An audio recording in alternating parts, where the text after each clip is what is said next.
devotions. Football was always a big part of my life, and growing up, my family didn't really go to church, but I knew who God was. I knew that it was this guy that people told me he loved me, he helped me.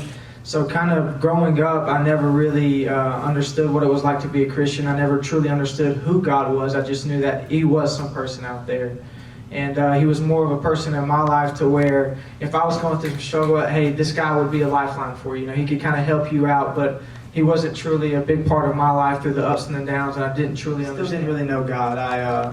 And I didn't have the same moral upbringing that I was around. I was exposed to, everything else that everybody's exposed to when they first enter college. And, it kind of took me away from where I was. I lost my footing with a lot of things and kind of started to go down a path that, I didn't really want to go down. I wasn't familiar with, and kind of lost who I was as a person because I didn't, I wasn't, rooted in God. I wasn't rooted in, His Word. And so as soon as I was exposed to those things, it swept me off my feet. And so, through freshman year, I was kind of living that life that, where you're trying to satisfy yourself with everything other than God.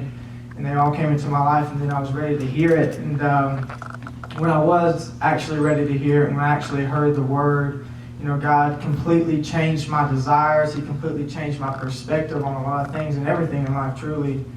When I first, understood Christianity, I said, well, I couldn't really imagine living that life. I had all these desires and things that I wanted to do that I thought would fulfill me. I couldn't imagine living that life on a consistent basis. I thought that, maybe I can do right for a day, maybe I can do right for a week or a month, but how to truly sustain that lifestyle is something that I didn't really understand. I couldn't imagine how hard it would be to say no to those things on a consistent basis. And so